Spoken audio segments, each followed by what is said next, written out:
Tout est sur le point de changer pour le Bitcoin dès demain, les gars. On va parler de tous ces graphiques ici et on a de quoi discuter pour le Bitcoin, l'Ethereum et Cardano, mais c'est pas ce qui compte le plus cette fois. Je sais que certains d'entre vous n'aiment pas les politiques. Je sais que certains d'entre vous s'en fichent de ce qui se passe aux États-Unis en ce moment. Mais demain, quelque chose de gros est sur le point de se passer et ça va affecter la valeur de vos crypto-monnaies. Donc vous devriez tout de même faire attention aux actualités qui se passent aux États-Unis en ce moment. Je vais vous expliquer tout ce qu'il y a de plus récent concernant ce que vous devez savoir à ce sujet. Du coup, bienvenue à tous. Je m'appelle Maxime et je vous apporte chaque jour des nouvelles vidéos en français sur les crypto-monnaies en vous apprenant comment vous faire de l'argent sur ce marché. Si vous êtes nouveau sur cette chaîne, alors soyez sûr de vous abonner et d'activer la cloche dès maintenant. Aussi les gars, si vous voulez gagner des cryptos gratuitement chaque lundi, alors tout ce que vous avez à faire est d'être abonné, avoir la cloche activée et regarder les vidéos pour répondre aux questions que je vous pose tous les jours. Et en parlant de ça, c'est enfin le jour du giveaway. Félicitations à Music Light Industry qui est notre gagnant de cette semaine. Le prix vient de t'être envoyé, quant à moi je vous donne rendez-vous lundi prochain pour un nouveau tirage au sort, donc bonne chance à tous. Ok, avant qu'on ne s'attarde sur le projet de loi ici, parlons un moment du Bitcoin sur le plus court terme. Et ce qu'on peut voir ici sur le graphique de 4 heures est que... Eh bien, depuis qu'on est passé au-dessus de la ligne rouge ici, on a réussi à monter jusqu'à ma ligne orange à 45 000 $. À partir de là, on s'est fait rejeter, on a réessayé de la percer 1, 2, 3 fois avant le rejet. On a trouvé du support depuis ma ligne à ma ligne orange, ça fait combien ça? 43 500, mais malheureusement ça n'a pas pu tenir. Et depuis, on a récupéré 3 différentes occasions pour essayer de reconquérir ce niveau, 1, 2, 3... Mais, eh bien, vous pouvez voir qu'on a formé... Parce que cette chandelle de 4 heures vient tout juste de se former. Du coup, on verra bien comment ça va se dérouler, étant donné qu'il reste quelques heures avant qu'elle ne se clôture. Mais, du coup, ce que vous pouvez voir, c'est qu'on a quand même formé un bas plus bas, un bas encore plus bas, et ici, on est encore plus bas que le bas plus bas. Du coup, la tendance est en train de revenir vers le niveau de support à 42 000 $. Mais les graphiques ont toujours l'air vraiment bullish. Exactement en fait comme on l'a dit quand on a percé le niveau de 42 000 $, donc à notre ligne rouge qu'on a juste ici, on a dit que c'était un gros changement général dans la tendance pour la macrostructure du Bitcoin. Maintenant, si je prends le graphique journalier, je voudrais vous montrer quelque chose d'autre, parce que j'ai aussi fait remarquer hier que le dernier recours des bears était la ligne bleue, laquelle se trouve être la moyenne mobile de 200 jours, donc la ligne bleue qu'on a ici. Ok les gars, on s'arrête en vitesse pour la question du jour. En fait, je me demandais quelle était votre vision du marché dans lequel on se trouve. Certaines personnes disent qu'on vient d'assister à un bull trap et que le marché haussier est bel et bien fini, d'autres personnes défendent qu'il s'agit d'un marché à double sommet. Donc quel est votre avis concernant le moyen et long terme de ce marché pour le Bitcoin ? Voilà, dites-moi tout dans les commentaires, ajoutez votre adresse BSC pour commencer la semaine en beauté, et comme vous le savez, tous les jours, vous avez les instructions dans la description si vous avez le moindre doute. Maintenant, avant qu'on ne parle de l'Ethereum et de Cardano, clôturons le chapitre du Bitcoin, parce qu'on sait que le Bitcoin va finalement affecter le prix des autres crypto-monnaies. Et du coup, voilà le truc. Vous savez, depuis la dernière fois, ou plutôt depuis la première fois qu'on a chuté en dessous de la ligne rouge ici à 42 000 $, j'ai dit qu'on allait se déplacer quelques mois sur le côté. J'ai dit qu'on allait avoir beaucoup de mal à repasser au-dessus de notre fameuse résistance à 42 000 $, parce que les gens de retour en mai ici disaient qu'on allait retourner directement au-dessus dans une reprise en forme de V. Mais voilà le truc, on a eu notre changement de tendance il y a quelques jours, quand on a réussi à percer la ligne rouge. Mais ce que personne ne peut vous garantir, c'est ce qu'il va advenir de la situation aux États-Unis en ce moment. Du coup, pourquoi est-ce si important? Je sais que beaucoup de personnes n'en ont rien à faire des politiques aux States. Ils n'ont pas l'impression qu'il soit juste que quoi qu'il arrive aux États-Unis puisse avoir un effet sur le prix du Bitcoin. Mais malheureusement, c'est la réalité. Vous allez devoir vous y faire. La majorité de l'innovation nous vient des États-Unis. La majorité de l'adoption des cryptos nous vient des États-Unis. Donc peu importe ce qui se passe aux États-Unis, ça aura toujours un énorme impact sur le prix du Bitcoin. Et donc par la suite, évidemment, sur tout le reste des marchés des cryptos. Du coup, je vous ai déjà parlé du Sénat et de tout ce qui se passe durant quelques vidéos déjà. Mais je vais devoir maintenant vous redonner les dernières nouvelles parce que, eh bien, on dirait que ça sent de plus en plus mauvais en ce moment. Du coup, Jerry Brito, qui est ici et qui travaille en le nom des crypto-monnaies, eh bien, il nous dit « C'est pas fini, mais c'est presque perdu. Il y a toujours une chance, mais elle est mince. On y retourne demain. » Voilà la dernière chose qu'il a postée il y a 5 heures. Du coup, essayons d'aller chercher un peu plus de détails. Du coup, mise à jour du dimanche soir concernant le projet de loi d'infrastructure. Le Sénat a voté à 68 contre 29 pour terminer le débat.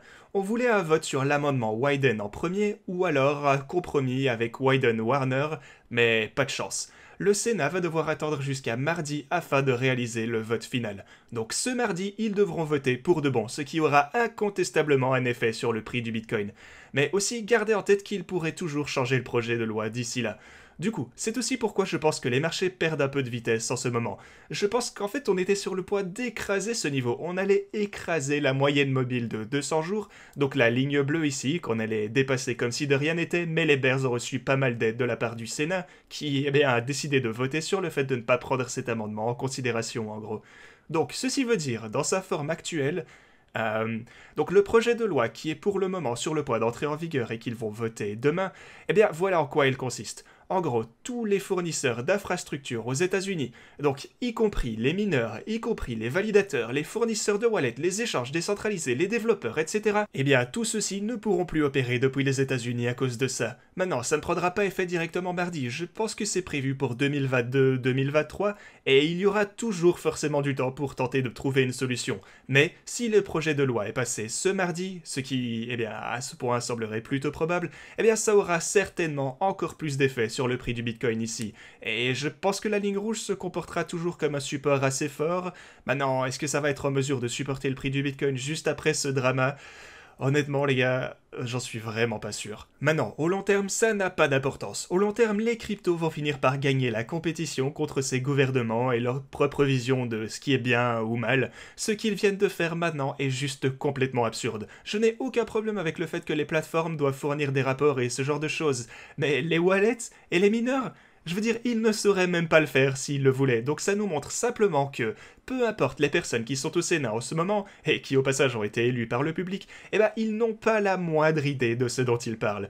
Non seulement c'est mauvais pour les États-Unis, mais ça va aussi pénaliser toutes les personnes qui vivent aux États-Unis. Surtout que l'innovation va simplement s'expatrier, donc, au long terme, ça sera pas vraiment un facteur. Mais au court terme, c'est juste que ça va simplement servir à casser les pieds à tout le monde. Mais du coup, voilà tout ce qu'on sait. Voici tout ce qu'on est parvenu à assembler pour le moment. Donc ce projet de loi concernant les dépenses, techniquement originaires de la maison, comme c'est typiquement le cas pour ces projets de loi, le Sénat a utilisé le véhicule RH et l'a amendé avec 35 000 pages connu sous le nom de projet de loi sur les infrastructures. Le vote qu'on vient juste de voir était procédural, ce qui veut dire qu'on a un jour supplémentaire au maximum pour qu'ils puissent débattre des amendements qui restent. L'amendement Portman-Warner n'est désormais même plus sur la table. Du coup, on aura soit... Ouais, en fait, celui-ci c'était le troisième pire.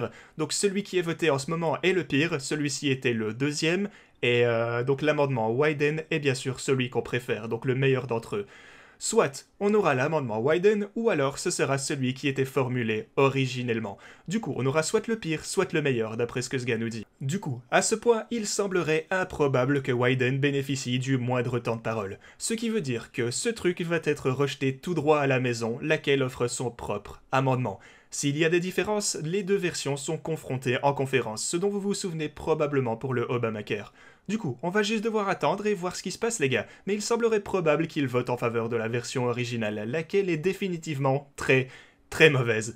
Mais aujourd'hui, on devrait voir du drama supplémentaire au Sénat, ça, j'en suis convaincu. Donc je vous tiendrai informé les gars, mais souvenez-vous juste d'une chose importante. Peu importe à quel point les graphiques on les renforme, ceci aura forcément un effet sur le prix.